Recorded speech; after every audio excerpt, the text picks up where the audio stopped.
Nosotros somos el grupo de la MAN, un grupo dedicado a la divulgación de la ciencia. Ahora voy a dar una pequeña semblanza de lo que es del doctor Raúl para dar inicio a lo que es la plática. El doctor Raúl Alba García es biofísico-químico, tiene estudios en el doctorado de ciencias de biofísico-química de 1995 por la UAM, es maestro en biología experimental, biólogo también de la UAM, tiene diplomado en educación, diplomado en aprendizaje con tecnología digital, diplomado en riesgo ambiental.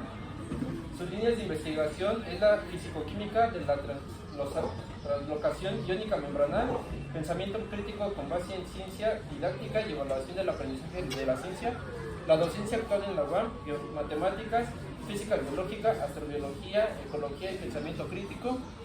Tiene difusión y preservación de la cultura científica.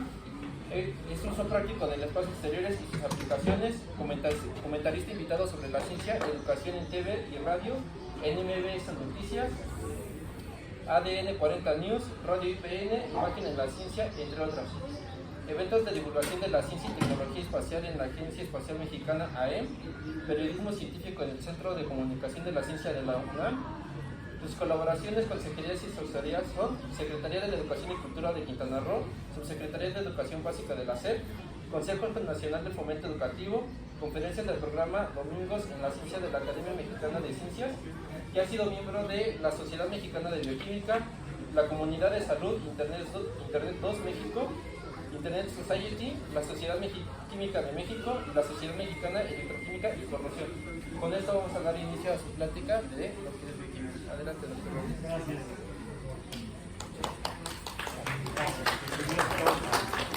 Al Museo de Historia Natural en Chapultepec. Voy a permitirme comenzar con un fragmento de una novela de H.G. Wells, La Guerra de los Mundos. Finalizando el siglo XIX, nadie hubiera imaginado que los asuntos humanos fueran objeto de pausada y atenta observación por parte de seres extraterrestres de elevada inteligencia, que mientras los hombres permanecían absortos en sus actividades, eran estudiados con la minuciosa exhaustividad del científico, que el microscopio en mano dedica su atención más concentrada a las efímeras criaturas que nacen, crecen, se reproducen y mueren en el ínfimo espacio ocupado por una gota de agua.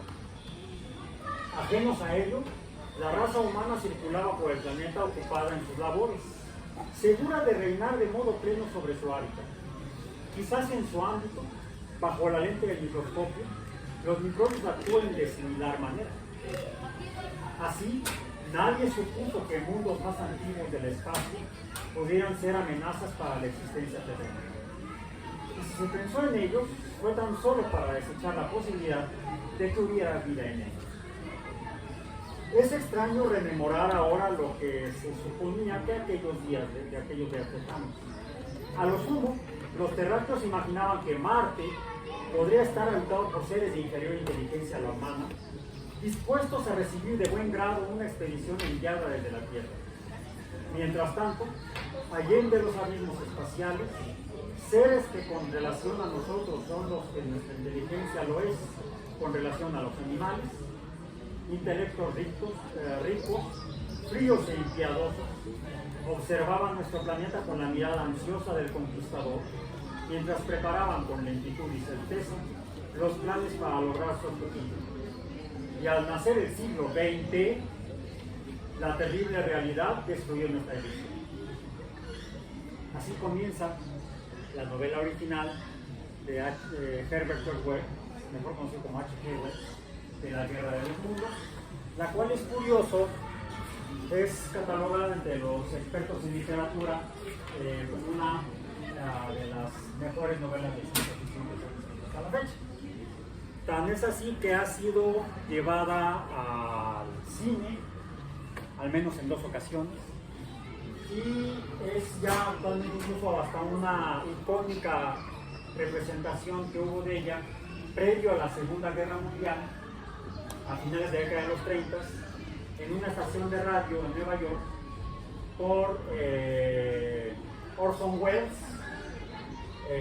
productor, cinematógrafo y además en aquel tiempo productor de programas de radio, en el cual se puso a leer como si fuera una radionovela con actores esta novela de Wells, pero adaptada a la década de los 30 del siglo pasado, previo a la Segunda Guerra Mundial, cuando estaba ya Europa en conflictos como la Guerra Civil en España.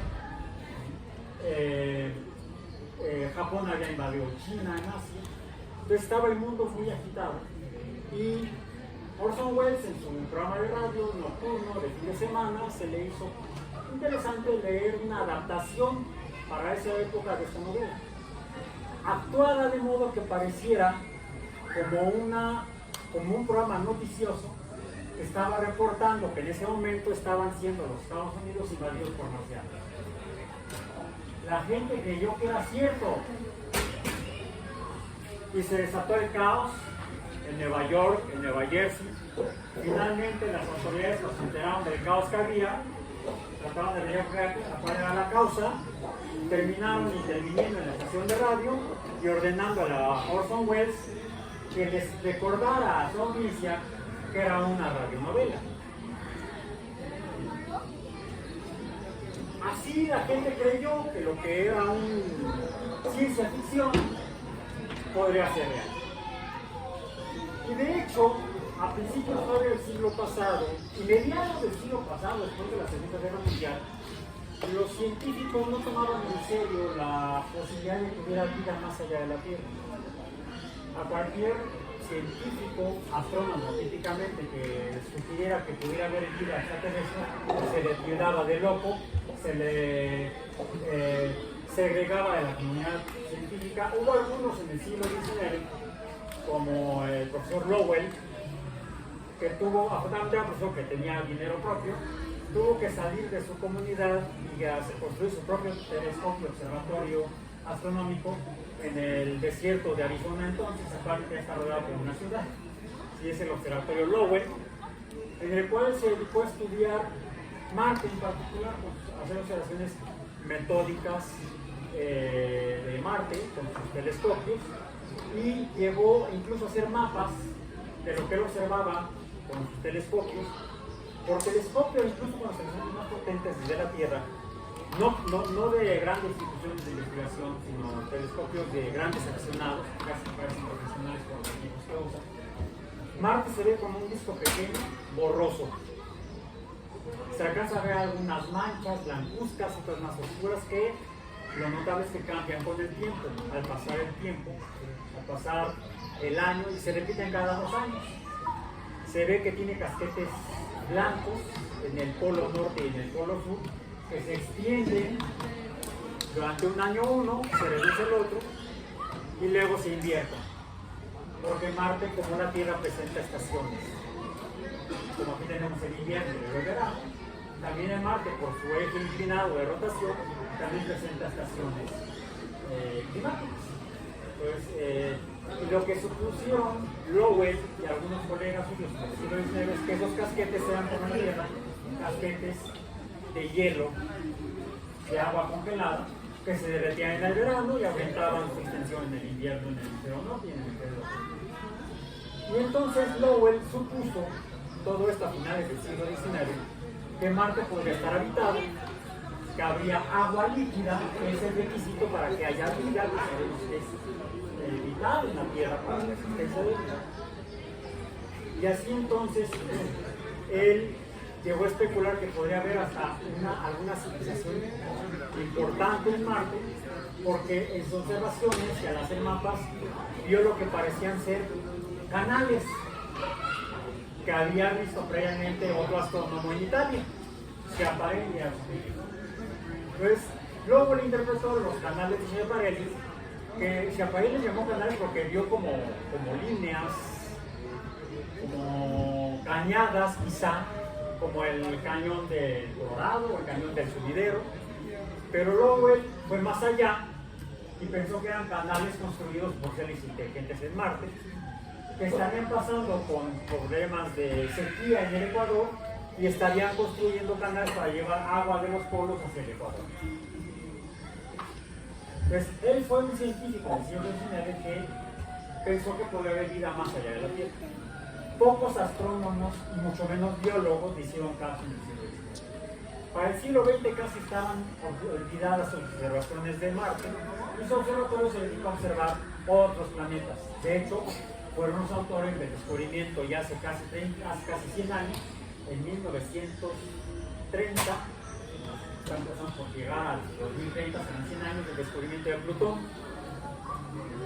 Fue descubierto en el observatorio de Lowell en 1930, porque ya habían dejado las observaciones de Marte. No habría vida en Marte. Finalmente, cuando la Unión Soviética lanza las primeras naves espaciales y detrás de ellos la NASA, lanza las primeras misiones a tomar fotografías de cerca de Marte, pues lo que encuentran es un planeta seco. Sí, confirman la existencia de dos polos, con algo blanco, pero con sus instrumentos científicos en las naves robóticas detectan que no es agua, es hielo seco, como el que hay en los carritos de paletas, ¿sí? Que luego ven acá afuera, que mantienen los helados de paletas fríos con hielo seco, que es dióxido de carbono congelado. Los casquetes polares de Marte son de dióxido de carbono congelado, no de agua. Es lo que se sabía hasta 1970 más o menos, 50 años. Fuera de esos, la comunidad científica realmente en el mundo, cuando la gente hablaba de cosas como ¿para dónde de aquí? ¿Para allá? ¿Qué? Hazme caso.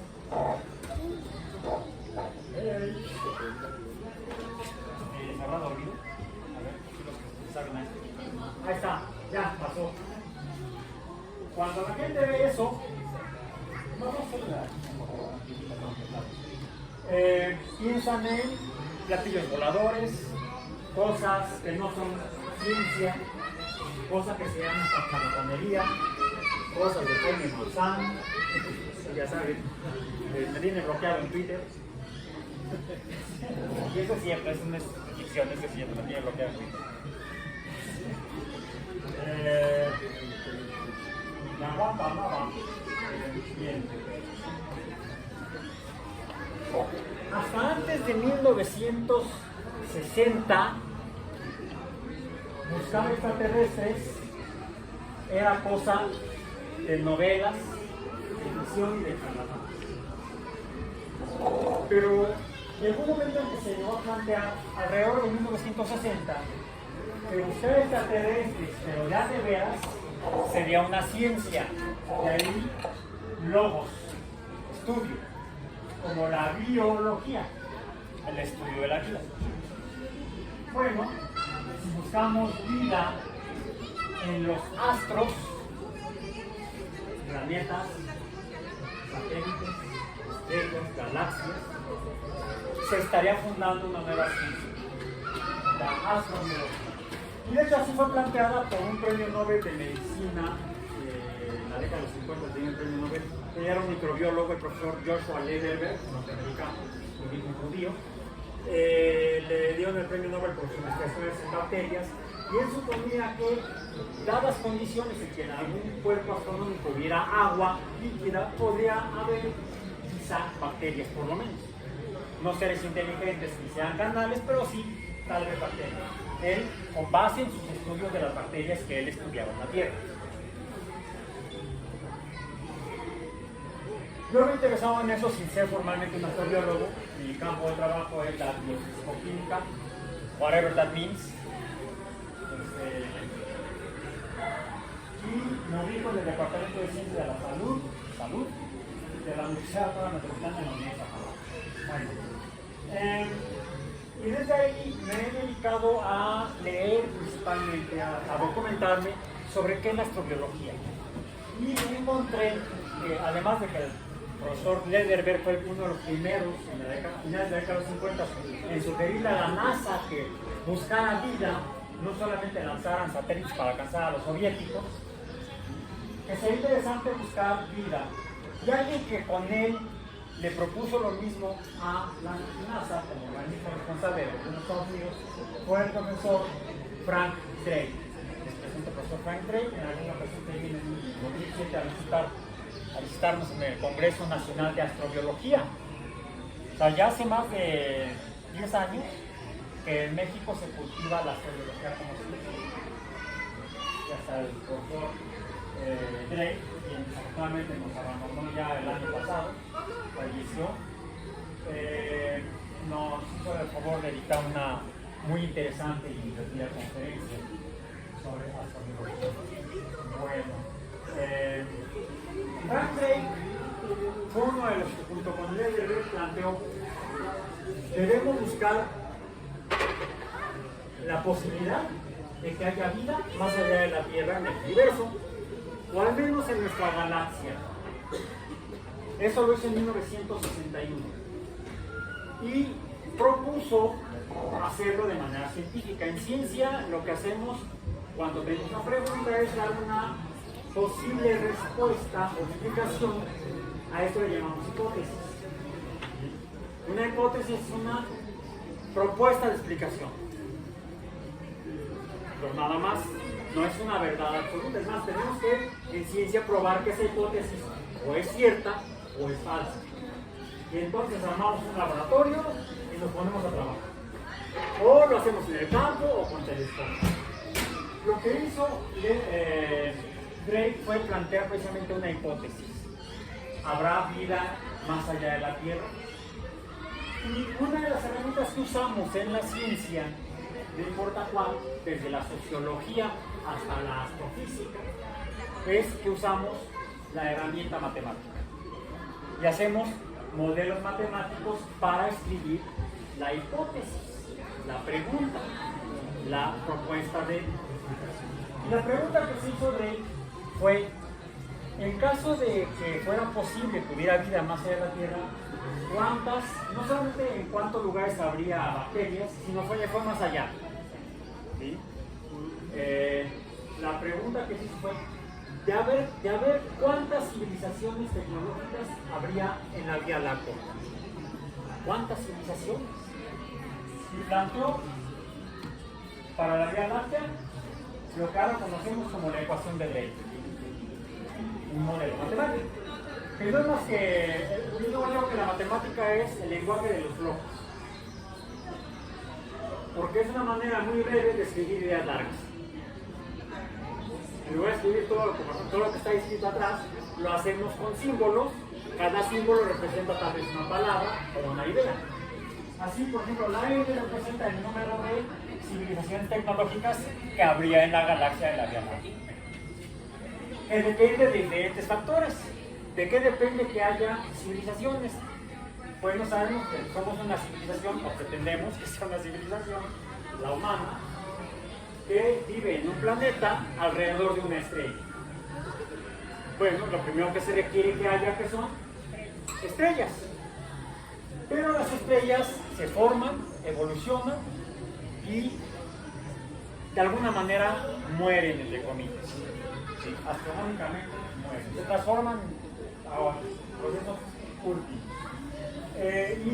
Siendo Drake astrofísico, ya les comenté que Leonard era microbiólogo, Drake era astrofísico. Siendo astrofísico, él sabía que las estrellas se forman, entonces él consideró no el número de estrellas en la galaxia, sino R representa la proporción o tasa de formación de estrellas. Cómo se van formando unas tras otras y se van acumulando para formar galaxias. Entonces R es la tasa de formación de estrellas, por eso la asterisco. Dependería de la tasa de formación de estrellas. Ahora, como en el Sol hay planetas orbitando, ¿cuántas de esas estrellas tendrían planetas? Él habla de una fracción de ellas, por eso es F sub índice P. La fracción de estrellas que tienen planetas. Ahora, en algunas de ellas, en algunos de esos planetas, sería factible que pudiera haber vida. Sabemos, por ejemplo, que en el caso del sistema solar, el Mercurio está muy cerca del Sol, está muy caliente, es poco probable que haya agua, porque está tan caliente que se evaporaría y escaparía del planeta, entonces sería muy difícil que hubiera vida. Plutón, bueno, al pobre lo desclasificaron en el 2001, creo, en el año 2000, dejó de ser planeta como tal, lo convirtieron en el, lo llamaron el primer planeta enano. simpático, bonito Plutón, pero si pensamos en Plutón, está demasiado lejos del Sol. Y las fotos que recientemente, hace como 8 años, como una nave espacial que se envió para allá, que pasó y tomó fotos, nos mostró que Plutón es un mundo helado, congelado. Y es difícil que donde esté todo congelado, sin movimiento, pudiera haber vida. El agua estaría tan congelada, tan dura, que quizá nada pudiera moverse ahí como ser vivo. Entonces, eso nos dice que no todos los planetas serían ecológicamente viables para la formación de vida. Entonces, depende del número de planetas, son ecológicamente viables. Luego, en algunos de ellos, pues simplemente tal vez sí surja vida, en otros tal vez no, aunque haya agua. Son probabilidades. La fracción de esos planetas en los cuales surgiría vida. Jay, que era gringo, se hablaba inglés, escribió su ecuación en inglés, L de life. De la fracción de planetas en los cuales surge la vida. Conociendo la evolución, y aquí en este museo pueden estudiar la evolución, pues la vida evoluciona en la Tierra hasta que por selección natural aparecieron seres inteligentes. Por cierto, somos de los últimos en aparecer que pretendemos ser inteligentes. Los Neandertal eran tan inteligentes como nosotros, o quizá más. Quizá por eso a lo mejor nos extinguimos, ahí vienen nosotros. No nos vamos a aguantar. Pues más, no solamente Neandertal y Homo sapiens, sino también delfines, orcas, ballenas. Y ahora sabemos, por estudios biológicos, que son tan inteligentes como nosotros, o quizá más. Entonces, de estos seres vivos algunos alcanzan inteligencia, eso es un índice ahí. Pero los delfines no tienen manos. No pueden hacer herramientas. No pueden hacer instrumentos científicos. No pueden hacer telescopios. No pueden hacer radiotelescopios, que es el medio con el cual nos podemos comunicar con otros seres vivos que llegarán a existir en la galaxia. A eso se le llama la capacidad tecnológica para la comunicación interestelar. Por eso es su índice C. Y agrega una última variable, que es la N mayúscula, que dice, bueno, ahora sabemos, que podemos ver aquí en el museo, que algunas especies se extinguen de manera natural. De hecho, todas las especies en algún momento se van a extinguir de manera natural, aunque tenemos el honor como especie de haber extinguido de manera artificial especies vivas en este planeta. Capítulo aparte, sería motivo de otra frustración, de otra conferencia. Bueno, esta L contempla la extinción de esta civilización del carbón. Hay que considerarla científicamente.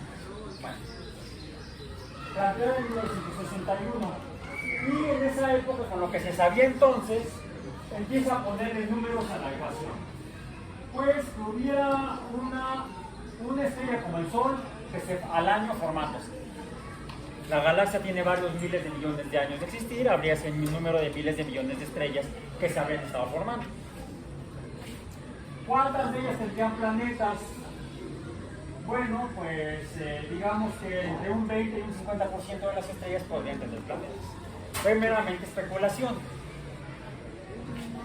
De esos, pues tomando quizá como ejemplo el sistema solar, sabiendo que en 1961 sabíamos que en Venus había nubes, que fue lo mismo que vio Galileo 400 años antes, nubes con su telescopio. Y en Marte pues, están los casquetes, 1961, todavía no sabíamos de qué eran los casquetes, suponían los astrónomos que serían de agua, hielo. Bueno, habría al menos 3 planetas en los que podría haber vida en el sistema solar. Dejamos entre 1 y 5, fue lo que se puso ahí, de los cuales uno sabemos que ha surgido vida, la Tierra. Inteligente, bueno, muy optimista el profesor Leo. Con capacidad tecnológica, pues entre un 10% y un 20%, porque ya entonces, desde la década del 30 del siglo pasado, se empezaron a construir nuevos radiotelescopios. ¿Y cuánto duraría una especie tecnológica? Pues entre 1000 años. Él recordaba que el Imperio Romano, que es una sociedad tecnológica, aunque sin el telescopio, construyeron grandes obras. La primera red de carreteras en Europa la hicieron los romanos. Era una civilización tecnológica con comunicaciones por carretera. La vía Apia era entonces. Duró 1000 años el Imperio Romano. Entonces era su parámetro. Digamos que hasta 100 millones de años, tal vez, podría durar una civilización. Fue como él lo supuso entonces. Bueno, ¿dónde estamos ahora? Otra cosa que se acordó de él. Al año siguiente, en 1962. En 1961 estaba la Unión Soviética y los Estados Unidos en competencia por ir al espacio, en lanzar los primeros astronautas. Ganaron los cosmonautas con Gagarin el 12 de abril de 1961, el primer humano en el espacio, orbitando la Tierra. Detrás de él, al mes siguiente, el 5 de mayo, quizá para celebrar el 5 de mayo, lanzaron a Lanchet para los gringos en vuelo parabólico. Primer grifo en el espacio duró 15 minutos. En cambio, Gagarin, hora y media y vuelta completa. 1962.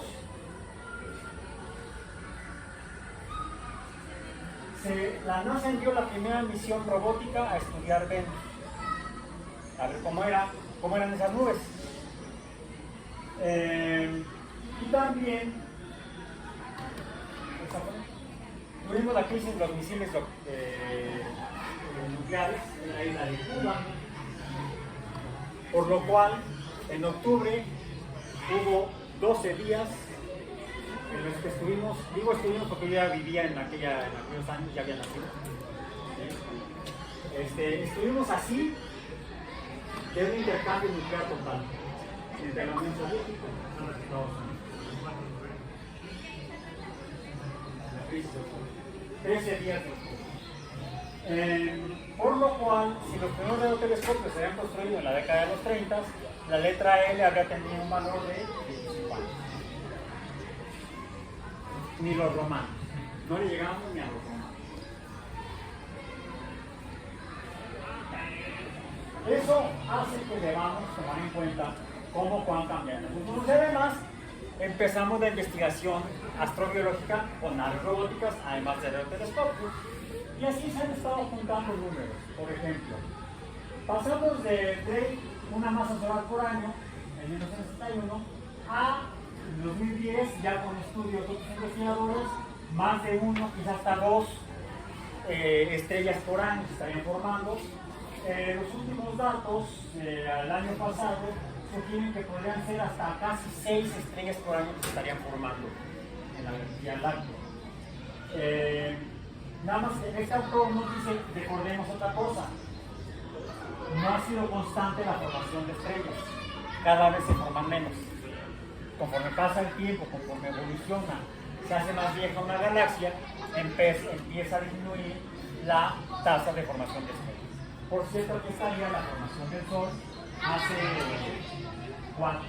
5.000 millones de años casi, y la aparición de vida en la Tierra poquito después. Ya tardaría esto al menos en formarse estrellas y luego con planetas, si es que llegan a formarse. Tomemos las demás variables, los planetas, fracción de planetas. 1961, nadie conocía ningún planeta que no estuviera en el sistema solar. 1971 seguíamos igual.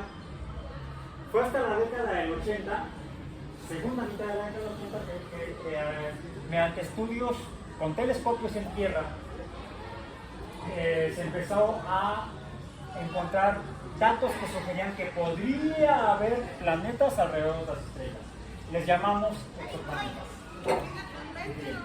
Bueno, eso hace que pasemos del número de Day a quizá que sería una estrella en 100.000 millones que forman la Vía Láctea, que tendría al Sol. Bueno, desde la década de los 80, les digo, con telescopios basados en tierra, que significa TLT, con los en tierra, se empezó a estudiar y a buscar planetas en otras estrellas. Después se lanzó el telescopio espacial Hubble, que ahí sigue y sigue funcionando después de 30 años, se lanzó en la década del 90 y ayudó a encontrar planetas alrededor de estrellas. Se han lanzado otros telescopios espaciales, todos estos son telescopios espaciales, el SST, el KST, el TESS, y el último que se lanzó el año pasado, el telescopio Webb, James Webb. Busquen las noticias en el James Webb, porque nos está dando información increíble, más bien muy creíble. Es muy creíble. Bueno, ahí les muestro en general voy a tomar una constelación de telescopios espaciales, tanto norteamericanos como europeos, con los cuales se están buscando planetas en otras estrellas. Y también con telescopios basados en Tierra. La mayoría están en zonas muy lejanas. Si quieren hacer preguntas, cuando quieran, en lugares lejanos de ciudades, en altas montañas, por ejemplo, los europeos los están construyendo en colaboración con el gobierno de Chile, en el desierto de Atacama, donde no hay nada cerca y el cielo es muy limpio, es de las regiones más transparentes del cielo en el planeta Tierra. Y ahí tienen todo un grupo de telescopios. Hay otros que se han construido, por ejemplo, en las Islas Canarias, y ahí astrobiólogos mexicanos están trabajando en la búsqueda de exoplanetas. Hay astrobiólogos, tenemos de todo trabajando esto. Bueno, ¿cuántos han encontrado? Desde la década de los 80. Estos son datos al 13 de abril pasado. Revisé la página ayer. Ya se han confirmado 5.338 planetas alrededor de otras estrellas. Ahora, hay algunos resultados que todavía hay que revisar. Y hay otros que son candidatos. Candidatos pasamos del mes pasado, de 1999, el dato ayer eran 4.002. O sea, se agregaron otros 3 candidatos, planetas en otras estrellas. Nos ha ayudado el red. Entonces pasamos de uno en tiempos de Drake a hay un problema. Lo más que se ha podido estudiar en esta región alrededor del Sol. Entonces estamos ahorita haciendo un muestreo estadístico. Ojalá pudiéramos observar toda la galaxia, pero aún con los telescopios espaciales no ha sido posible todavía. Entonces, los datos que les voy a mostrar son con base en estadísticas basadas en las observaciones cerca del Sol. La distancia del radio de la galaxia, esto es un modelo, nadie le ha tomado jamás una foto a la galaxia, no es posible. Esto es un modelo hecho con base en la observación de otras galaxias que sí hemos podido fotografiar. Son como 100.000 años luz de ancho del diámetro que sería el disco de la galaxia. Entonces, hagan cálculos, es como el 10% del radio lo que se ha estudiado. Y ahí podemos extrapolar, es decir, hacer estimaciones matemáticas de cómo podría estar el resto de la galaxia. Bueno, ¿cuántos de esos exoplanetas que se han encontrado son ecológicamente viables? Pues eso depende de lo que sabemos los biólogos. Primero, depende de que haya agua, ¿sí? Depende de que haya planetas al menos parecidos a la Tierra. No somos como Júpiter, no somos una bola de gas. Nos parecemos más a Mercurio, pero en Mercurio no hay agua. En Venus hay nubes. Y en Marte sabíamos que había dióxido de carbono congelado. Podríamos al menos poner paletas de limón ahí adentro. Mancujeras de helado. Bueno. De estas más de 5.000 planetas identificados, confirmados, el 30% son como Júpiter, bolas de gas. ¿Sí? Nada más que no como decía Pumba, que son las estrellas. Bolas de gas quemándose a miles de millones de kilómetros de años. Y el tonto de Pumba es el latino. ¿Bien? Bueno. Un 35% son gaseosos, pero más pequeños, como Neptuno y Urano. Y digamos que estos serían como Júpiter y Saturno. No sabemos si tienen anillos, pero al menos son bolas de gas. Muy grandes. De hecho, hay algunos incluso más grandes que Júpiter, le llaman superjúpiteres. Bueno, están los tipo Neptuno hay un 31% que son rocosos, pero más grandes que la Tierra. Hay un problema con eso. La fuerza de gravedad entonces es mucho mayor y puede afectar el que haya o no formación de vida, y sobre todo permanencia de vida. Y solamente un 4% son terrestres parecidos a la Tierra. Como que no son números muy optimistas. Bueno, además, para que sea ecológicamente viable, tiene que haber agua líquida.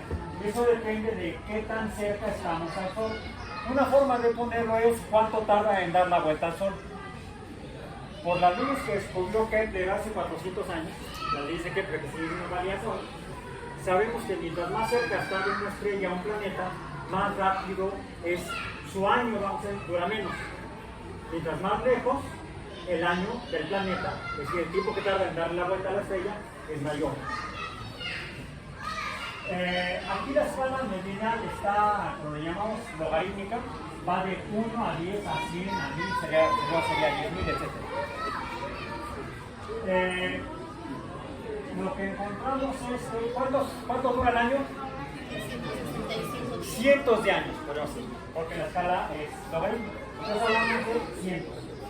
Dice que la Tierra está por aquí. Y 1 es la masa terrestre, del tamaño de la Tierra. Es decir, la Tierra está hacia la derecha de esta gráfica. La gran mayoría de los planetas que hemos encontrado están más cerca de su estrella que la Tierra del Sol. Por lo tanto, orbitan más rápido. Sus años son más cortos. Y aquí vemos además algunos planetas rocosos en los cuales se ha encontrado agua. Pero hay que determinar si es agua líquida o agua congelada, hielo. Como se dan cuenta, no es nada difícil realmente interpretar datos científicos. Es eso, la ciencia no es difícil. Los profesores en la escuela la hacen aburrida de vida. ¿Qué tan necesario es que haya o que exista agua y no otro tipo de vida en base a agua? Para allá voy. No me spoilees compartir esta inquietud. Okay. Ecológicamente ya. ¿De qué depende que haya agua líquida? Depende de que no se evapore o que no se congele. Y eso depende de qué tan cerca están de la estrella o qué tan lejos. A eso le llamamos la zona habitable. En el caso del sistema solar, eso corresponde a la órbita de Venus hasta la órbita de Marte. Por eso es que seguimos en la necia buscando ahí. Es posible, es menos posible. Por cierto, me voy a adelantar un poquito a mí mismo, sí se ha encontrado agua en Venus y también se ha encontrado agua en Marte. Voy a profundizar más adelante. El Venus es una habitable y toda estrella tendría, dependiendo de la cantidad de calor que emite, una zona habitable. Estrellas menos calientes que el Sol, su zona habitable estaría más cerca de la estrella, por lo tanto entonces las órbitas serían más rápidas. Estrellas más grandes, las azules gigantes por ejemplo, emiten más energía, más calor, la zona habitable tendrá que estar más lejos de la estrella. Los periodos orbitales durarán más tiempo. Y todo eso lleva a que, primero, pueda haber vida, pueda formarse, pueda permanecer, para que pueda evolucionar.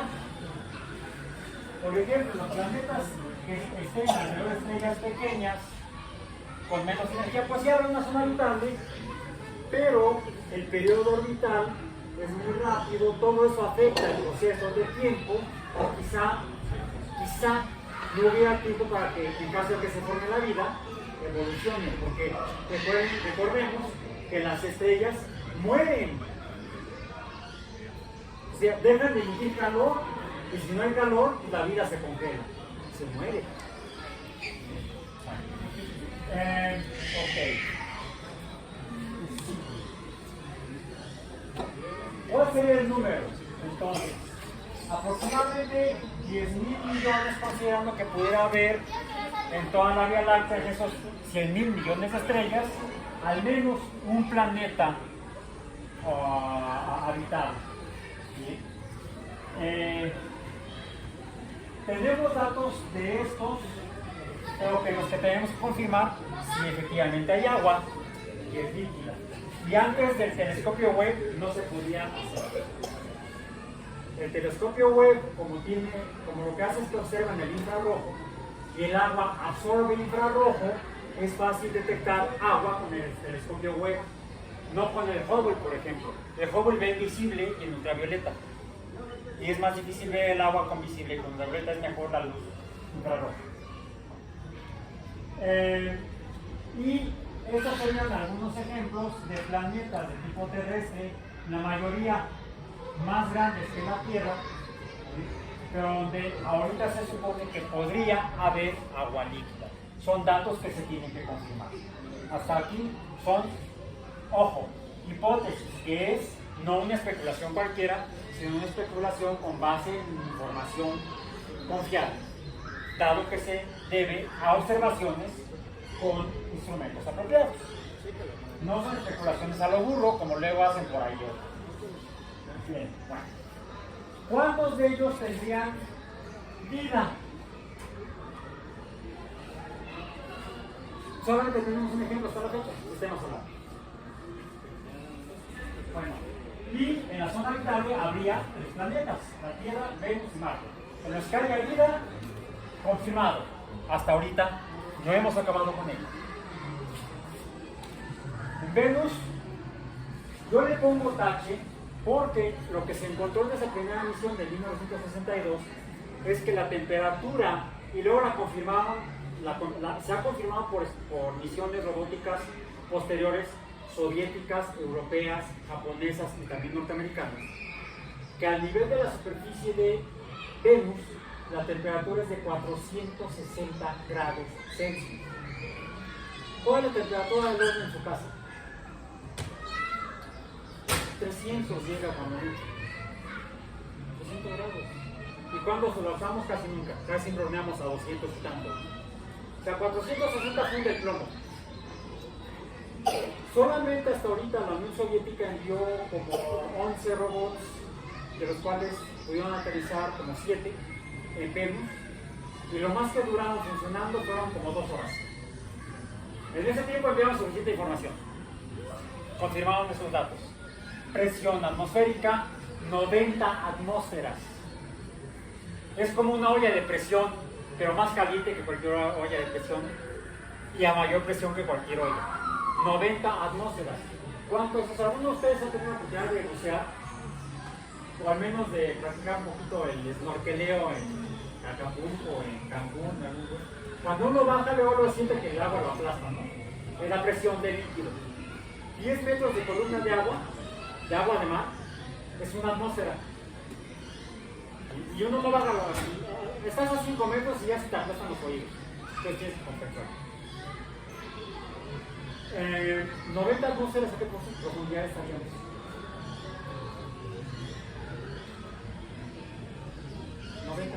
No, 900 metros.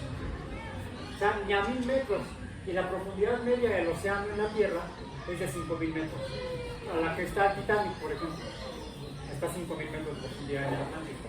La zona más profunda, que es la fosa Challenger en las Islas Marianas en el Pacífico, tiene 11 kilómetros de profundidad. Pues bueno, para que tengamos idea. ¿Qué creen? Ahí sí hay vida. Se ha encontrado vida en esas profundidades, pero no son como Venus. El problema es que en esas condiciones en Venus no hay agua líquida. En cambio, en el océano, aunque está a alta presión, sí hay agua líquida. Confirmado. Hasta James Cameron ya se metió a la fosa de las Marianas. Hizo una inmersión hace como 5 años más o menos. Es solito. Marte, estamos armando el rompecabezas. Estamos uniendo piezas con las diferentes misiones. Rápidamente, ¿cuáles son esas misiones? Bueno, ahorita operando en este siglo, porque el siglo pasado, en la década de los 70, se enviaron varias, se enviaron 2 naves robóticas, las Viking, pero en este siglo se envió esta nave que sigue orbitando alrededor de Marte, sigue funcionando después de 20 años, de más de 20 años, la Mars Odyssey, mapeando Marte y buscando agua, y ha encontrado evidencia de agua. El Mars Express también, estos dos robots se han dejado de operar, enviaron información geológica, este también. El Phoenix fue la primera nave robótica que llegó a aterrizar en el polo norte marciano y encontró agua. Pero el problema es que cuando viene el verano, no se derrite, se evapora. Porque la presión de la atmósfera de Marte es el 1% de la atmósfera de la Tierra. Y entonces, cuando aumenta la temperatura, por la baja presión el agua no pasa de sólido a líquido, sino como el hielo seco pasa de sólido a gas. Se llama sublimación. Entonces, ese es el problema en Marte. Hasta ahorita por eso no se ha encontrado agua líquida. ¿Hay agua? Sí. Líquida no se ha encontrado. Se sigue buscando.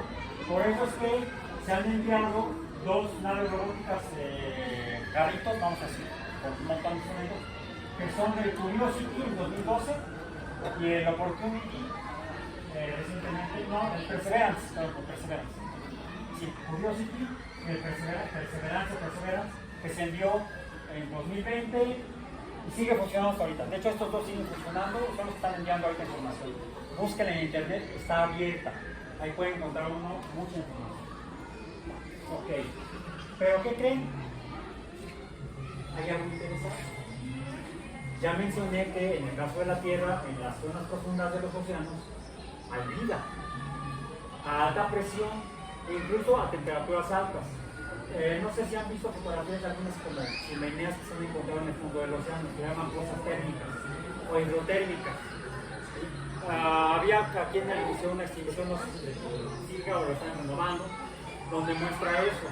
Bueno, ahí el agua está arriba de 200 grados, pero no ebulle. ¿Por qué? Por la presión. Y se han encontrado especies nuevas en estos lugares, de vertebrados, invertebrados y bacterias. Entonces, sí es posible encontrar vida en condiciones raras. Otra vez esto es una fotografía como tal del satélite Europa de Júpiter, de los 4 que descubrió Galileo. Io, Europa, Ganimedes, Callisto, en 1610 con su telescopio. Bueno, las primeras fotografías que vimos de estos satélites, fotografías, las tomaron las naves Voyager hace 40 años. Hace 40 años. Las naves Voyager tomaron las primeras fotos de los satélites galileanos.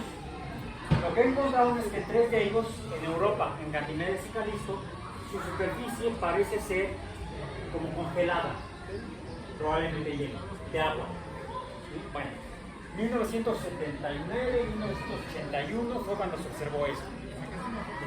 Europa tiene una superficie congelada de agua, 1980 digamos.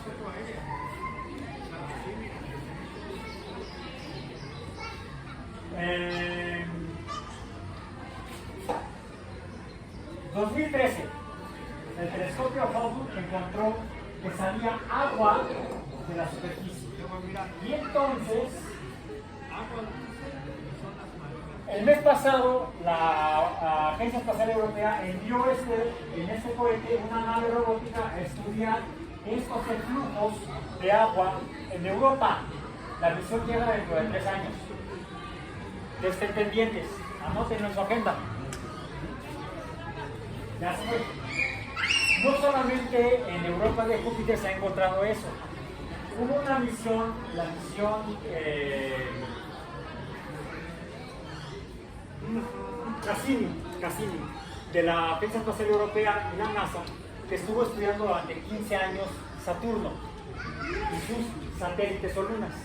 Y encontró en Enceladus, que era como Europa, agua congelada en la superficie, y de ella salían como géiseres. Bueno, no lo tenían planeado, pero hicieron pasar la nave robótica a través de esos géiseres y con sus instrumentos identificó agua líquida en gotitas y compuestos químicos de carbono, compuestos orgánicos, como los que nos forman a nosotros.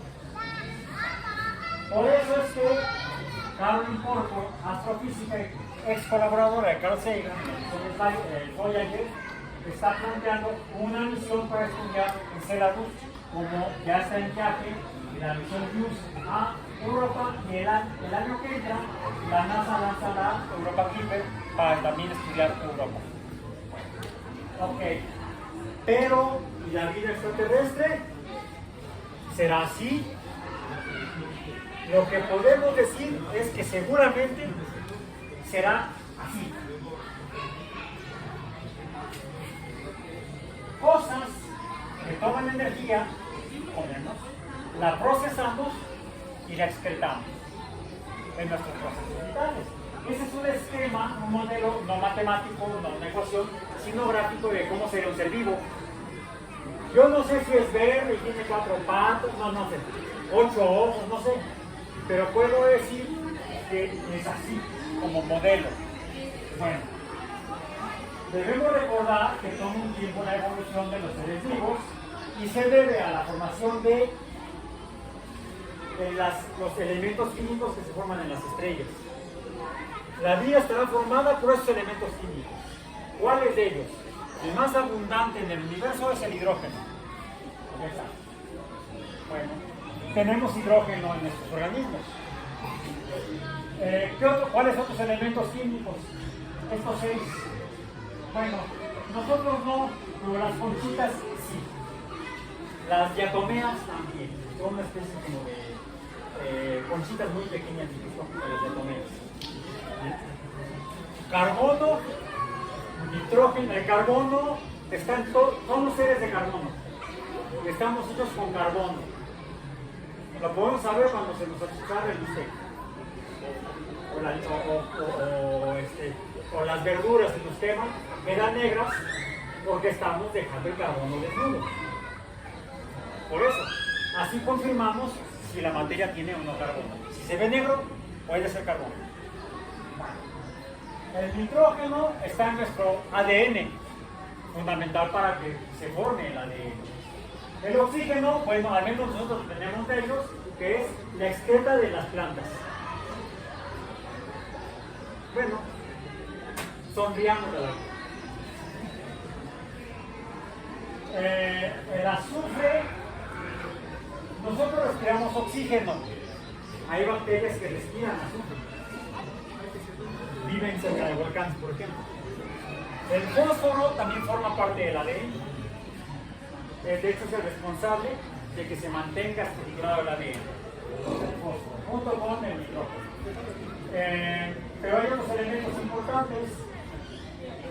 Dicen que hay que tomar minerales, sodio, potasio, que está dentro de nuestras células. De eso depende que la célula funcione. Magnesio, calcio en nuestros huesos.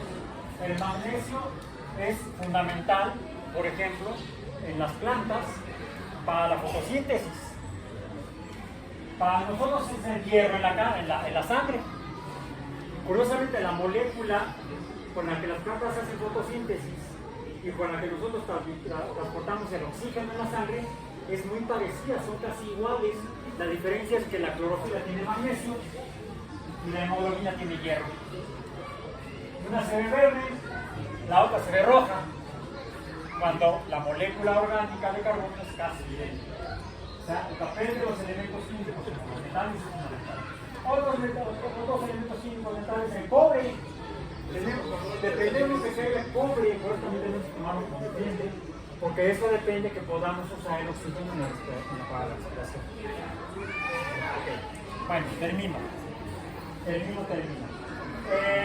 Se ha especulado que así como el oxígeno y el azufre sirven para respirar, pues el silicio podría servir para la estructura de las moléculas. No sirve. En ciencia ficción se ha usado, pero en ciencia no se ha encontrado nada de silicio. Bueno, de esa manera se forman los seres vivos. Todos estamos formados por células, todos usamos energía, la procesamos, respondemos al ambiente, crecemos y nos reproducimos. Así debe ser la vida en cualquier lugar del universo. Y depende del tamaño. Hay un tamaño límite que depende de las moléculas que las forman, células, neuroplastos, bacterias. Por eso los virus no están vivos. son demasiado pequeños, no tienen metabolismo, no procesan energía. ¿Qué buscamos? ¿Qué debemos buscar en la astrobiología? Las moléculas orgánicas con telescopios espaciales para buscar, de hecho, moléculas orgánicas en cuerpos astronómicos como planetas, como satélites, a donde estamos enviando naves robóticas y quizá encontrarán bacterias y quizá podamos viajar a ellos nosotros y ya nos vamos. El servidor, Raúl.